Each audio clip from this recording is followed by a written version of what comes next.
प्रभु यीशु मसीह के मधुर और सामर्थ्य नाम में आपको जय मसीह की praise the Lord. Daily Bible संदेश में आपका हार्दिक स्वागत है।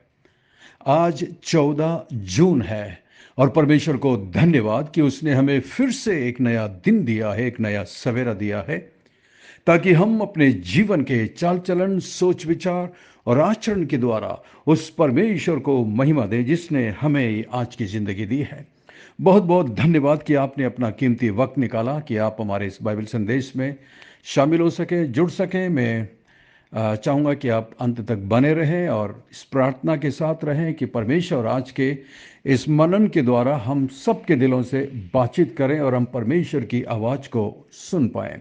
मैं आशा करता हूं कि आप और आपका परिवार प्रभु में आनंदित होगा, सुरक्षित होगा और स्वस्थ होगा। यही हमारी कामना है, आपके लिए हमारी प्रार्थना है। आज के मनन के लिए याकूब की पत्री 4 अध्याय और उसकी 11 आयत से हम पढ़ेंगे। यदि आपके पास अपनी बाइबल हो तो ज़रूर इसे खोल लीजिएगा ताकि हम बाइबल में से पढ़ें और आप भी हमारे साथ पढ़ सकें। यहाँ पर लिखा है, हे भाइयों, एक दूसरे की बदनामी ना करो। जो अपने भाई की बदनामी करता है या भाई पर दोष लगाता है वो व्यवस्था की बदनामी करता है और व्यवस्था पर दोष लगाता है। और यदि तू व्यवस्था पर दोष लगाता है तो तू व्यवस्था पर चलने वाला नहीं पर उस पर हाकिम ठहरा। तो यहाँ पर याकूब विश्वासियों को पत्र लिखते हुए कहते हैं, हे भाइयों। बाइबल में जब भी भाइयों शब्द आता है तो इसमें सभी उद्धार पाए हुए मसीह लोग जुड़ जाते हैं। ये सभी मसीहों के लिए लिखा गया है जिन्होंने उद्धार पाया है, आपके लिए, मेरे लिए, सभी मसीहों के लिए। तो यहाँ पर याकूब कहता है, हे भाइयों, एक दूसरे की बदनामी ना करो। हमेशा याद रखिएगा, बदनामी करने से कोई फायदा नहीं है। बदनामी करने से कोई सुधर नहीं जाएगा। बदनामी करने से प्रभु के नाम को महिमा नहीं मिलती। इसलिए आप कभी किसी मसीह भाई की या किसी मसीह बहन की बदनामी ना करें। हाँ, आप बोलेंगे, अरे क्यों नहीं, उन्हें सज़ा मिलनी चाहिए। सही बात है, यदि उन्होंने कुछ गलत किया है तो ये बाइबल का तरीका है कि आप पर्सनली उनसे जाकर मिलें, उनको समझाएं, उनको डांटें पर्सनली। और अगर आपकी नहीं मानते हैं तो दूसरा तरीका है कि आप अपने चर्च के पास्टर को जाकर बताएं, अपने पास्टर के साथ उनके घर पर या उन्हें व्यक्तिगत तौर से मीटिंग पर बुलाएं, उनसे बातचीत करें और अकेले में उनको समझाएं, उन्हें सुधारने की कोशिश करें, उनके लिए प्रार्थना करें। ये सही तरीका है। बजाय इसके यदि कोई किसी विश्वासी को किसी गलत काम में यदि वो पकड़ते हैं और यदि आप उन्हें पब्लिकली बदनाम करते हैं तो मालूम है क्या होगा। सबसे पहली बात तो वो विश्वासी अंदर से टूट जाएगा, वो फिर कभी भी लौट करके चर्च में नहीं आएगा और ना ही वो आपसे कभी बात करेगा। और यदि वो चर्च को छोड़कर जाता है, शैतान के मार्गों पर चलने लगता है, शैतान के साथ एक तरीके से संगति कर लेता है और नरक में जाता है, तो इसका जिम्मेदार कौन होगा? क्योंकि गलती सबसे होती है, कोई भी परफेक्ट नहीं है और हर व्यक्ति हमेशा अपनी गलती से बढ़कर दूसरों की गलती को मानता है। कई बार मैंने भी देखा है मिनिस्ट्री में, जब से मैं सेवकाई में हूँ, विशेष करके जो लोग सेवा में हैं, उन्हें हमेशा दूसरों की गलती बड़ा पाप नज़र आता है और अपना पाप, अपना बड़ा पाप उन्हें छोटा सा गलती नज़र आता है।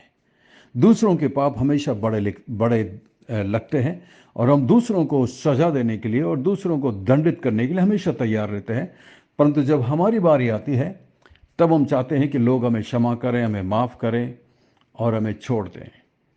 ये इंसान की सोच है और उस समय पर भी ऐसा ही होता था। उस ज़माने में तो ये था कि यदि आप किसी को पाप करते हुए पकड़ लेते हैं, बेविचार में पकड़ लेते हैं, तो उसे पब्लिकली आप सज़ा देते थे, उसकी जान लेते थे और उसे पत्थर मारकर उसकी जान ख़त्म करते थे। लेकिन पौलुस यहाँ पर याकूब यहाँ पर कहता है, यदि किसी मसीह व्यक्ति को आप ऐसा यदि पकड़ते हैं तो उसके लिए एक अलग तरीका है। उसको शैतान के हाथ में मत सौंपिएगा, उसे सुधारने की कोशिश करिएगा, उसे सही रास्ते पर लाने की कोशिश करिएगा, उसके पापों पर पर्दा डालिएगा और उसे वापस प्रभु के पास लेकर आइएगा। ये एक तरीका है। दूसरा एक तरीका है चर्च डिसिप्लिन। जब वो व्यक्ति बार बार जानबूझकर पाप में जीवन जीता है तो चर्च के पास्टर्स, चर्च के जो अगुए हैं, वो डिसीजन लेते हैं कि उसे थोड़े समय के लिए चर्च से निष्कासित कर दें, ताकि वो पश्चाताप कर सके, मन फिराए और वापस लौट करके आ सके। तो ये तरीका होता है। परंतु जब हम पब्लिक में उसकी बेइज्जती करते हैं, उसे बदनाम करते हैं, तो बाकी के लोग जो अविश्वासी हैं वो हमारे प्रभु पर हंसते हैं, वो हमारी मसीहत पर हंसेंगे, परमेश्वर के वचन को ठट्टे में उड़ाएंगे। और आपका और मेरा काम ये नहीं है कि हम परमेश्वर के वचन को ठट्टे में उड़ाएं, क्योंकि यहाँ पर जैसा लिखा है, जो कोई अपने भाई की बदनामी करता है या भाई पर दोष लगाता है, वो व्यवस्था को बदनाम करता है। व्यवस्था मतलब परमेश्वर की व्यवस्था, परमेश्वर के नियम को का वो सामना करता है और व्यवस्था पर दोष लगाता है। और यदि तू व्यवस्था पर दोष लगाता है तो तू व्यवस्था पर चलने वाला नहीं, पर उस पर हाकिम ठहरा। तो व्यवस्था पर किस तरह हम दोष लगाते हैं? हम इस तरह दोष लगाते हैं, जब हम एक व्यक्ति को बदनाम करते हैं तो हम एक तरीके से व्यवस्था पर दोष लगा रहे हैं कि अरे, व्यवस्था ने क्यों नहीं इसको सुधारा, व्यवस्था ने इसको क्यों नहीं अच्छा बनाया, शायद व्यवस्था में कुछ कमी है, परमेश्वर के वचन में, परमेश्वर के नियम में कुछ कमी है, इसलिए ये व्यक्ति पाप में पकड़ा गया, इसलिए इस व्यक्ति को सजा दो। और इस तरीके से हम परमेश्वर की व्यवस्था पर उंगली उठाने वाले बन जाते हैं, क्योंकि बदनामी परमेश्वर के वचन की होती है, परमेश्वर की होती है। इसलिए आपको और मुझे हमेशा इस बात को ध्यान रखना है कि हम किसी भी मसीही भाई या बहन को बदनाम ना करें। अगर आपके नॉलेज में है कोई गलत कर रहा है तो आप पर्सनली उनसे जाकर बात करें, बदनाम ना करें। मुझे अभी भी याद है, एक बार फेसबुक पर एक मसीही संस्था का एक मुख्य व्यक्ति था, उसने फेसबुक पर ओपनली इस बात को डाल दिया था कि सभी पास्टर्स चोर हैं, ये पास्टर्स बेईमान हैं, ये पास्टर्स भेड़ की खाल में भेड़िया हैं। मैंने जब इसको पढ़ा मुझे बहुत दुख हुआ और मैंने उनको लिखा कि भाई आप ऐसा मत करिए। फेसबुक पर ये सोशल मीडिया है, इस पर ना जाने कितने प्रकार के लोग हैं, इसमें नॉन क्रिश्चियंस भी हैं, मुस्लिम्स भी हैं, सब प्रकार के लोग हैं। वो लोग जब इसको पढ़ेंगे तो प्रभु की बदनामी होती है, मसीहत की बदनामी होती है। आप प्लीज़ ऐसा मत करिए।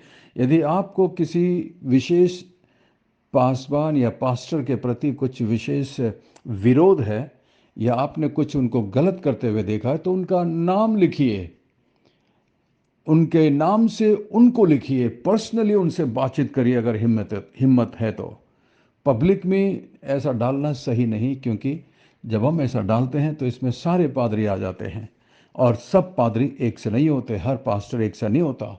मैं ऐसे कई अच्छे पास्टर्स को जानता हूं जिनकी मैं आज भी बहुत इज्जत करता हूं, कद्र करता हूं। परमेश्वर के साथ उनका रिश्ता बहुत अच्छा है और उन्होंने मेरे आत्मिक जीवन में मुझे बढ़ने में बहुत मदद की है। तो मैं कई पास्टर्स को परमेश्वर के सच्चे दास के रूप में उनकी इज्जत करता हूं, उनका सम्मान करता हूं। At the same time there are some pastors who have done things which is not good for a Christian, which is not good for Christianity. कुछ पास्टर्स ऐसे भी हैं जिन्होंने कुछ ऐसे काम किए हैं जिससे मसीहत की बदनामी होती है। तो यह है मुख्य तरीका, मुख्य बात जिसे याकूब कलीसिया के विश्वासियों को बताता है। आप भी इस बात को ध्यान रखिएगा। None of us are perfect, हम में से कोई भी परफेक्ट नहीं है। मसीहत में मैंने एक बात देखा, जो व्यक्ति पकड़ा जाता है वो सबसे बड़ा पापी होता है और जो पकड़ा नहीं जाता है वो सबसे बड़ा साहूकार होता है। तो आप चिंता मत करिएगा अगर आप पकड़े नहीं जाते हैं। But one thing is for sure, God knows everyone's heart. परमेश्वर प्रत्येक के दिल को जानता है। इसलिए हम अपना दिल साफ रखें, अपना मन साफ रखें और किसी को बदनाम ना करें, बल्कि उनको सुधारने का काम करें।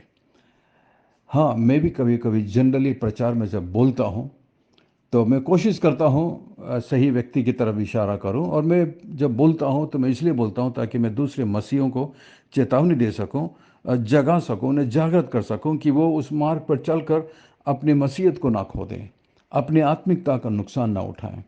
तो इसलिए कई बार मैं नाम लेकर के भी बोलता हूँ। तो ये तरीका सही होता है। लेकिन हम पब्लिकली बदनाम नहीं करते किसी विश्वासी को। यहाँ पर एक विश्वासी की बातचीत हो रही है, विशेषकर जो आपके चर्च का एक विश्वासी है, जिसे आप अच्छे तरीके से जानते हैं। तो हमेशा ध्यान रखिएगा, किसी को बदनाम ना करें, उनके लिए प्रार्थना करें और उन्हें प्रभु में लेकर के आए। आगे की आयत में लिखा हुआ है 12 में, व्यवस्था देने वाला और हाकिम तो एक है, जो बचाने और नाश करने में समर्थ है, पर तू कौन है जो अपने पड़ोसी पर दोष लगाता। देखा, व्यवस्था का देने वाला तो परमेश्वर है, और वो एक है, और वो सामर्थी है, वो शक्तिशाली है, वो सजा देगा जरूर। तो हम कौन होते हैं किसी के दास पर दोष लगाने वाले? तो प्रभु हमारी इसमें मदद करे, ताकि हम अपने आप को इस दोष के अधीन में ना पाएं, बल्कि गिरते हुओं को परमेश्वर के नज़दीकता में लाने वाले हो सके।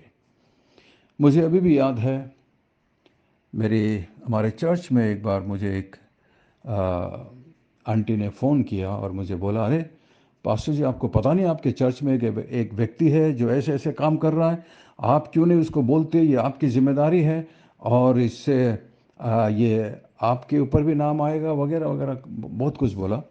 मैंने कहा, आंटी जी, मैं पुलपिट पे से बहुत अच्छा प्रचार करता हूँ, जितना मेरे से हो सकता है मैं डांटता भी हूँ, और अ, पवित्र आत्मा का काम है कि वो उस व्यक्ति को कायल करे, उसे पश्चाताप का मन दे, ताकि वो प्रभु के पास आ सके। कभी कभी मेरा पर्सनली जाकर किसी को अटैक करना, बातचीत करना उचित नहीं होगा। हाँ, अगर कोई ज़्यादा ही सीरियस है तो मैं पर्सनली जाकर उनसे मिलूँगा, बात करूँगा। लेकिन हमेशा हर चीज़ के लिए मुझे पर्सनली जाकर किसी से मिलने की ज़रूरत नहीं है।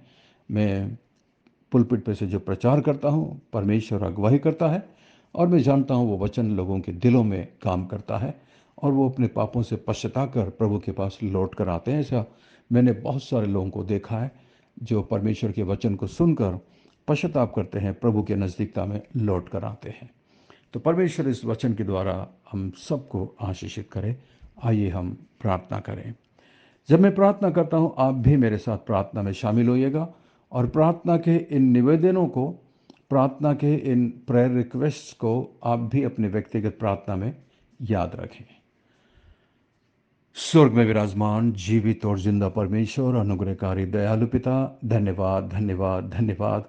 आपके प्रेम, आपके अनुग्रह के लिए धन्यवाद प्रभु।